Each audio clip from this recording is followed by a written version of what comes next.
Good morning, Balmoral. I am still here and I'm ready to help you with your maths this morning. Now we're going to look at place value. So we're going to work mainly today just on tens and ones. Now at the moment you might be thinking, what? But don't worry, we have done this before. We're just going back to it and going to challenge you a little bit more.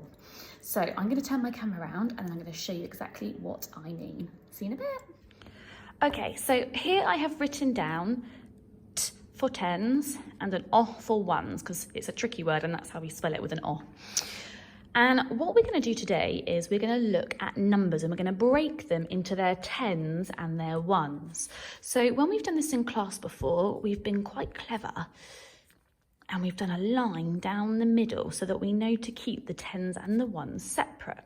Okay, so if I wrote the number 12, we'd have 1 10 and we'd have 2 ones. Now that might sound a little bit confusing at the moment, but when we've done this in the classroom, we've used a resource to help us. So I'm going to shuffle my board up a little bit more so you can see better. Now, in class, we have used these before. Now these are called deans. And what this represents here is one big tower that represents 10, okay? So these are called the tens towers. Hopefully you remember that one. These here are called the ones cubes, and that's because you can see in the picture there's just one cube all on its own.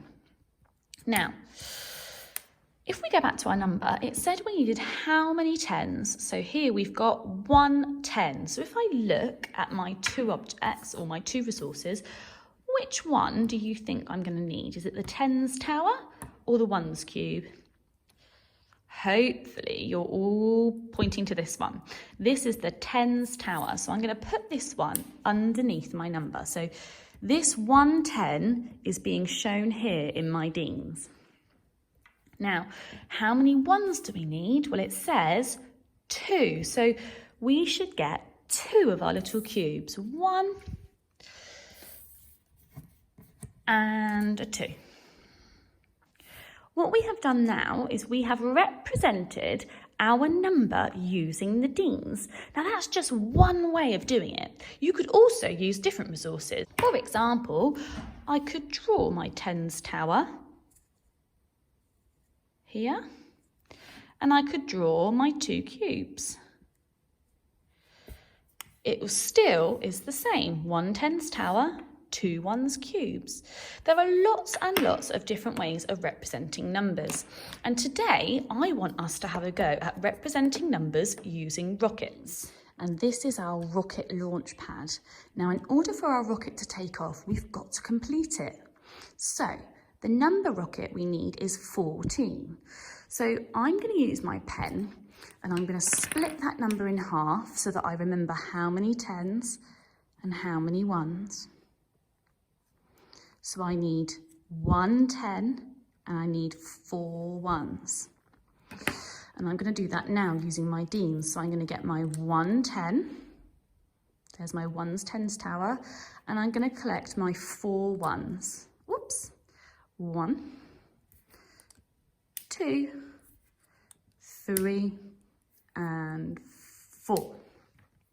Now, when you've completed yours, you need to add a hat or a rocket hat to your rocket. So I'm going to draw my hat to my rocket now. And there we have it. The rocket is ready. Are you going to help me count down to take off? 10, 9, 8, 7, 6, 5, 4, 3, 2, 1, blast off! Wow, that was fun. I hope you enjoyed watching my rocket take off. What I want you to do now is have a go at creating your very own rockets. You need to choose a number between 0 and 20, or if you want a challenge, maybe go to 50. And I want you to split your number into tens and ones and then have a go at either creating it using bits of paper or resources, or have a go at drawing it. So here's my number and here's my empty rocket. I'm going to split my number in half to make it easier to know how many tens and how many ones. So I've got 1 10 and I've got 1 1. Now I'm going to draw that here, and if you're not sure how to draw it, you can keep those things nearby to help you. So that's what they look like. So I'm going to draw 1 tens tower, and I'm going to draw 1 ones cube. I think that's finished. Going to count down. 10, 9, 8, 7, 6, 5, 4, 3, 2, 1. Blast off! Drawing it. Once you've done a few, send me a picture of your work. I'd love to have a look. Thanks.